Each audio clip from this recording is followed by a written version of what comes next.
Ladies and gentlemen, today's very special guest is Dr. TAIWANNA Anthony. We're going to talk about, of course, life, of course, career. We're also going to talk about the current state of our education system, both pre and current coronavirus. Dr. Anthony brings a brilliant perspective, honest insight, and a whole lot of energy. You don't want to miss this. TBR Live. Interesting conversation with interesting people. Let's do it.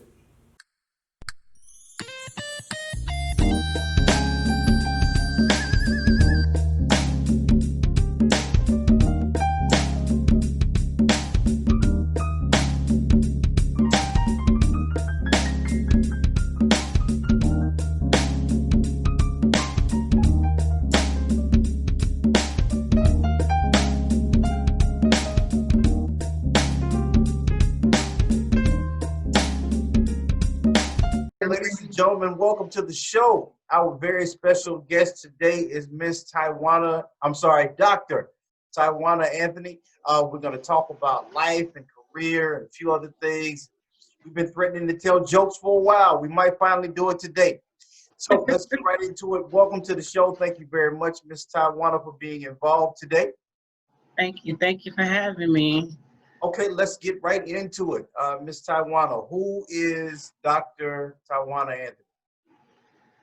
Well, a little bit about myself. I have a PhD in educational leadership with a minor in counseling and administration, master's degree in administration and educational technology, bachelor's degree in social work, and I have few certifications, pre-K, second grade, business management. So that's much it in terms of the education. My personal life, I kind of keep a little private, since I'm out there in the public profile. You know how people on the social media can be, so I kind of keep that to myself. Yes, ma'am. I understand. I totally understand. Okay, so let's get into education. Let me get your thoughts about education. How are we doing in terms of our educational system? What are your thoughts about that? How are we doing? So it's kind of broad that you asked that. Could you narrow it down a little bit? Do you want the way we're handling it in the pandemic, pre-pandemic, during the pandemic, or just whatever? Pre-pandemic. How were we doing before all of this happened? Well, I think there needs to be improvement when it comes to education, especially with Black and brown children. I don't think that they're being educated properly. I'm not saying that they can't learn. I think there needs to be diversity and inclusion inside of the classrooms. Because if you look at it historically speaking, 80% of the teachers are white. And so with that being said, we need more Black and brown faces inside of the classroom. And I know we have more Black female teachers than we do male teachers. And male teachers are very important when it comes to that presence and letting kids see, we can have male teachers that look like them and that are successful without the drugs, the gangs, and it's okay to be smart. So we need to, like I said, dive down better with the culture diversity, getting Afrocentric curriculum, not necessarily saying that they can't learn white curriculum, but our children need to learn about themselves. Representation in history is important. So I think that they need to see that more inside of the, education spectrum. Okay. All right. Which is better in your view? Charter schools, traditional schools, private, which is better in your view? I'm a product of public schools, so I'm always advocate for public schools. Charter schools, if that's what you like, that's what you like. Public, that's what you like. But don't expect, a public education from a charter or a private, because the entities operate different. And just because they're in a charter school doesn't mean that it's better. Just because they're in a public school, a private school doesn't mean that it's better. And parents have to understand that they need to do their homework, that a lot of charter schools just want your money. They don't want your child. They don't want to educate your kid. They just want what your child represents. And that's that, 12.5, 5,000, 13,000 per pupil. And, a lot of charter schools, once they receive that funding, they kick your child out. So I'm a strong advocate for public education. And parents also need to be aware that charter and private schools, they don't have to have certified teachers. Public schools, we have to be certified. We have to follow federal guidelines. We have to do all these things. Charter and private, they're pretty much standalone entities, and they can pretty much do whatever they want. For example, I don't know if you kept up with Tavis Smiley in his documents on the charter system in New Orleans, and how that they will put the children out, and they could not go to another charter school. And so it just doesn't happen like that in public education. Even if the child is put out of a public school, they're still allowed to go to another school. But when it comes to charter and private, your children doesn't have those options. So parents need to be aware of what they're signing their children up for. So I'm a strong, like I said, I'm a strong advocate for public education, not the charter system, and not public, private entities. Okay. All right. Last question about education, and then I'm gonna be an instigator. Is there a root problem to all of everything that's going on wrong in the school, in the education system, or is there just a whole bunch of stuff? But is there a root to all of this? Follow the money. I always tell people to follow the money. For example, I don't know if you remember Michelle Rhee and Kaya Henderson. I worked in the DC system under them or whatever, but they were one of 3 people who came out of this this system, and it was another guy, I can't recall his name. He was from Connecticut, I want to say. But they pushed this learning, this different style of education, and so I think that's where we are now within that realm. But I don't think it's a good style. And also President Obama's Secretary of Education, Ernie Duncan, he had the Chicago plan, and all of them supported the Chicago plan, and Al Sharpton, President Obama, and that's where they would get rid of the older Black teachers, and they were pushing that charter school, that charter education. And like I said, that's not always the best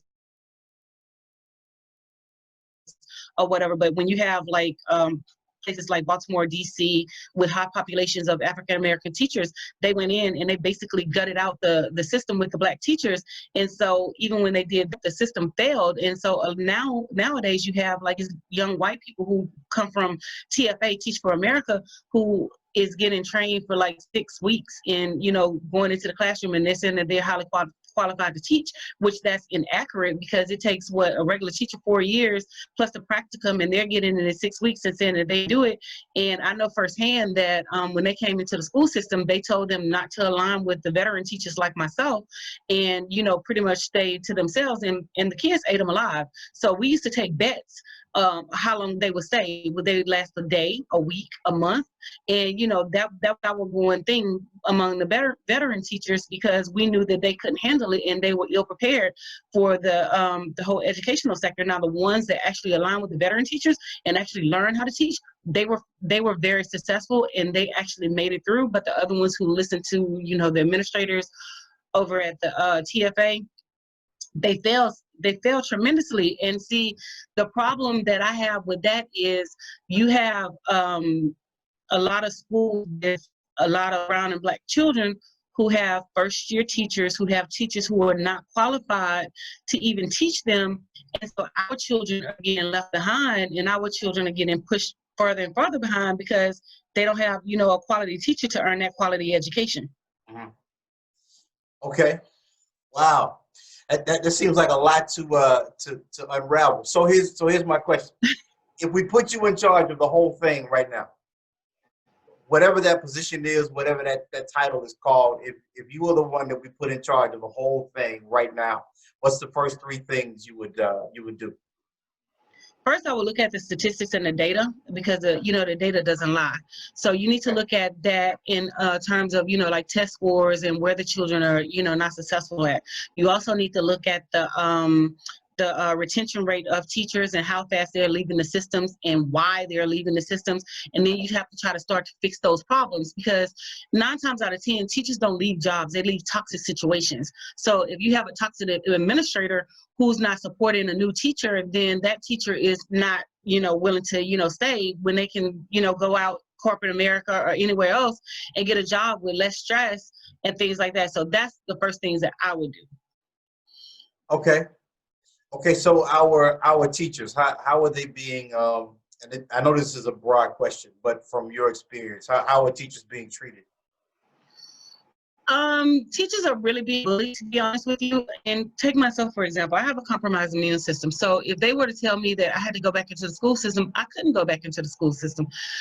Because, like I said, I have a compromised immune system. I have severe allergies. I have product allergies, I have food allergies, and I have environmental allergies. So with that being said, how can I possibly go back into a place where, that it's not 100% safe? Because not only will I have to deal with the children, I will also have to deal with the people who are, coming to the school, the bus drivers, the nurses, the other teachers, the administrators. So who can say that, you can 100% positively keep me safe of COVID-19? You know what I'm saying? You can't guarantee me that. So I can't run the risk of putting myself back in that situation. And so what I've been seeing is that people are trying to bully teachers into feeling like this is something that they have to do, but my life matter, my family lives matter. You know what I'm saying? So even though I understand that we have a duty to the children, but we also have a duty to ourselves, and we also have a duty to our families. And I want to live just like the next person. I don't want to be contaminated. I don't want to go into an unsafe situation. For example, when I first transferred to the school, and I'm not going to name the school or the district, I was sick every day. My lips would swell, my eyes would swell. I broke out in hives almost consistently every other day. I would leave work, having to go to the doctor. And, I shared with the administrator, I'm like, something is wrong with this building. So she looked at me like I was crazy. And I'm like, something is wrong with this building. I'm consistently getting sick in this building. Something is wrong. So come to find out, at the end of the school year, the room was contaminated with mold. So you let me stay in that room for 6 to 8 months contaminated with mold, and you did absolutely nothing. So if you did that with mold, what would you do with COVID-19? So I can't run the risk of putting myself in that situation. So like I said, teachers are really being bullied to be made feel that this is something that they have to do. And, I read an article with this nurse saying that teachers are they're essential workers, but we also can teach online. You know what I'm saying? We can do our jobs online. So let us do what we do and support us, while we're doing it, and stop trying to force us back into a situation that's not going to be healthy. And then, historically looking, if you look at the, again, the data and the statistics, most of the teachers are my age and older. You know what I'm saying? And so if you force us to leave, you have no workforce. So I was just reading an article just a second ago where a lot of the teachers are resigning. So what do? You know what I'm saying? Do you allow us to teach online, or do you force us to resign, and do you force us to leave and retire? Okay. Gotcha. Wow. That's a lot. That's a lot happening. So It is. let's shift gears just a little bit. Counseling. Mental health. How are we doing in terms of mental health? Are the needs of Black people in terms of mental health being met? I think now it's being met. Back in the day, it wasn't being met because from what I can remember growing up, you just never talked about it. It was like that elephant in the room. You knew it happened. You knew the person needed it, but it was never said. But now I think more and more people are becoming aware of mental health, and they seeing that it's okay to talk to people. Because I also work in mental health as well. When I leave my teaching job, I go and I counsel people and things like that. So all of my clients are Black. So they're now seeing the need, and they're seeing that it's okay to, receive mental health. And on my other show, I talked about this, where, it's a stigma with Black people, receiving mental health. And the first place they want to go is the church. And I disagree with that because, and don't get me wrong, I love the church. My father's a minister, apostolic, we're in church all the time. But the problem that I have with that is most of the ministers are not trained in counseling. And so the advice they're giving you is biblical advice. So you can take the biblical advice, but you also need to have, trained counselors to assist you with understanding what that person has told you, because you don't want to get some advice and you don't know how to, break it down, and you're just compartmentalizing everything, and it's just there and it's sitting in your head, and you're just like, okay, what I do. So you still need to seek someone who has that training and who has that background. Okay. So do churches need on-staff counselors, or is it better to have an outsourced situation for I mean, for me, I don't like to mix. I'm just like this. I don't like to mix business with pleasure because I mean, I look sweet, I look nice, but I can go from 0 to 60 in a heartbeat. And this crazy Louisiana woman, you don't want her coming to your door. So my thing is, I never mix business with pleasure. that? So I think it should be done separately because people tend to talk people's business, you know what I'm Okay. saying? And I'm not the one, like I said, I like to keep my stuff private. So if you say something about me, I'm coming to you. I'm coming to you. You know what I'm saying? And I'm gonna let you know, I got a problem with that. So for me, I think it would be in the best interest if they had a whole separate entity that's not tied to the church and where they can get some, outside counseling where we know that information is going to stay safe because stuff leaks. And you know how these churches are, you know what I'm saying? So, and not saying that anything is wrong with the church, but at the same time, you have to protect the person that is coming to you for counseling. You can't, just put that person just out there and just allow their information to, just run rampant and run, amok.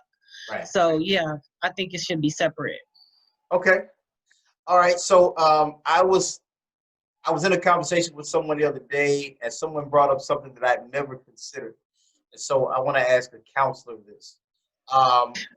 Should what's the best way to ask this question? Can a white person counsel a black person effectively?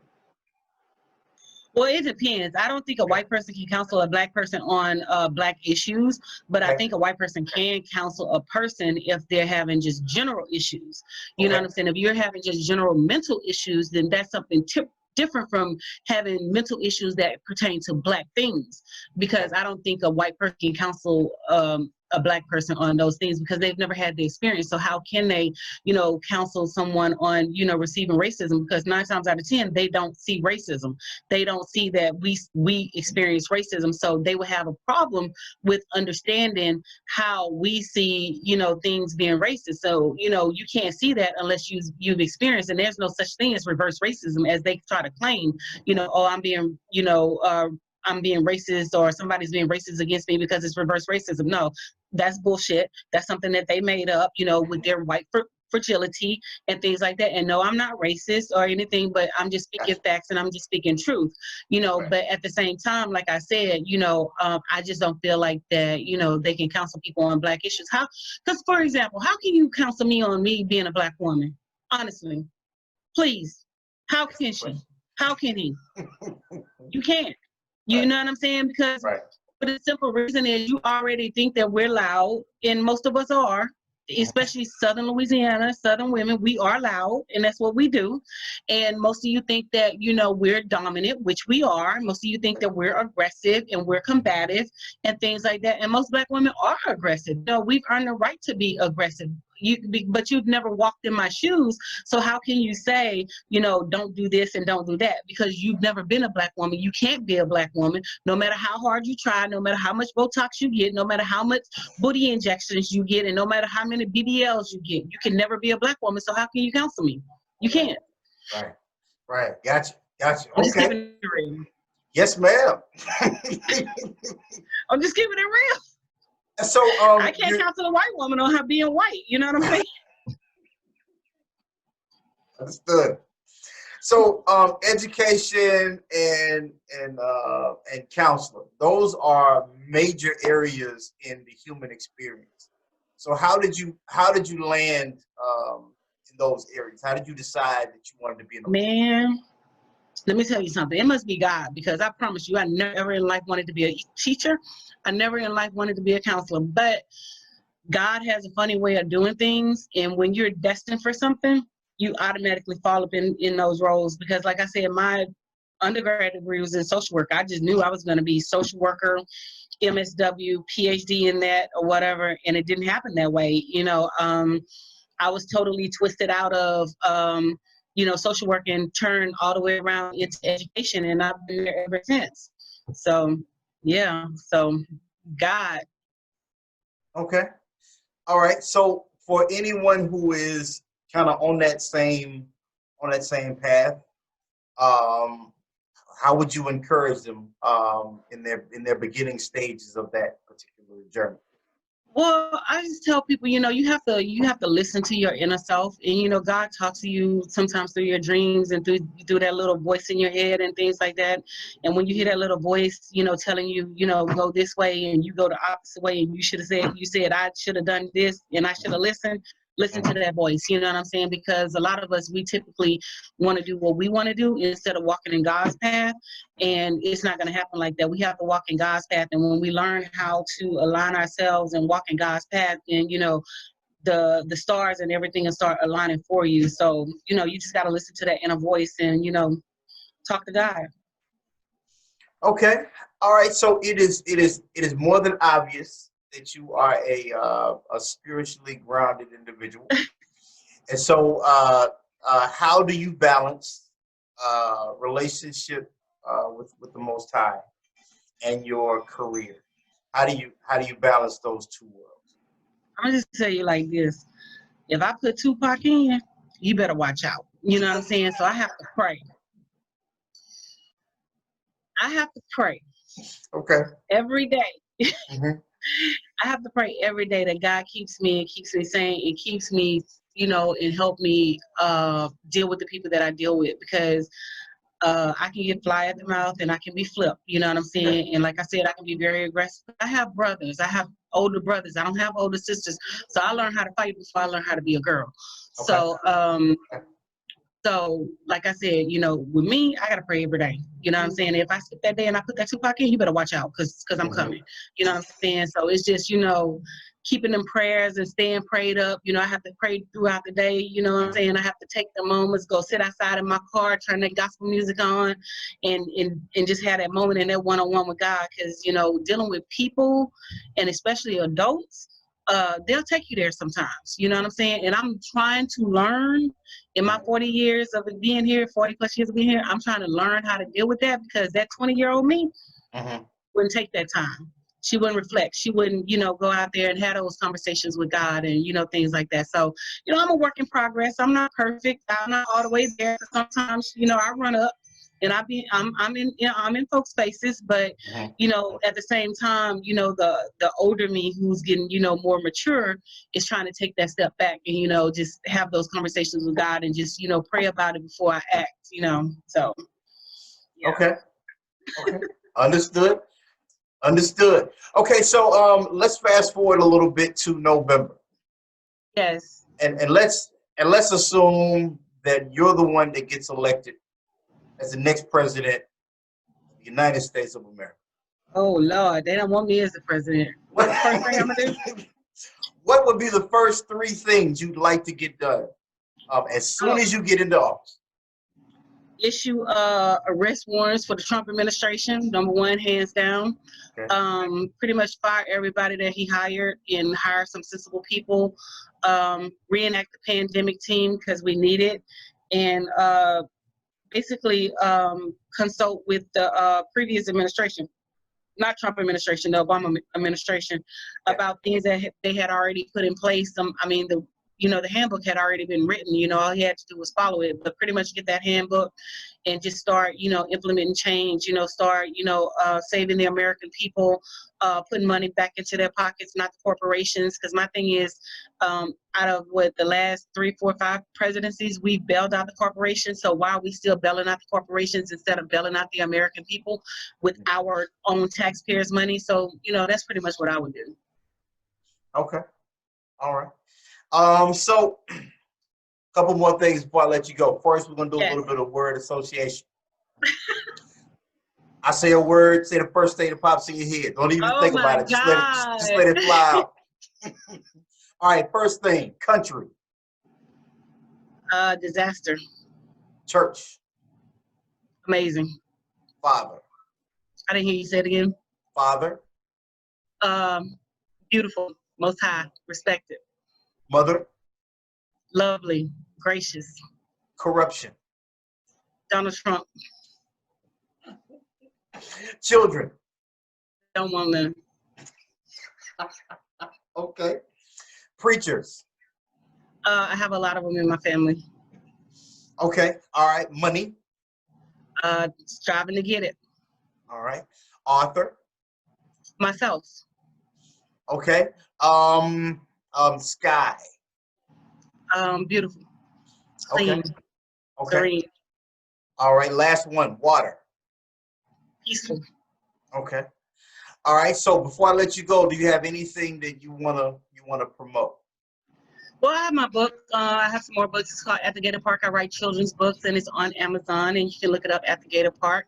You can follow me on Instagram. I think it's under Beauty and Brains, or it's under Taiwanna Deshawn. Facebook is under Dr. Taiwanna Deshawn Anthony, and Twitter is under Taiwanna Deshawn as well, if you want to follow me on social media. And I do have a show that's coming out possibly in October. We were supposed to start it this month, but I don't think so because I was in a car accident and I'm not ready to start the show yet.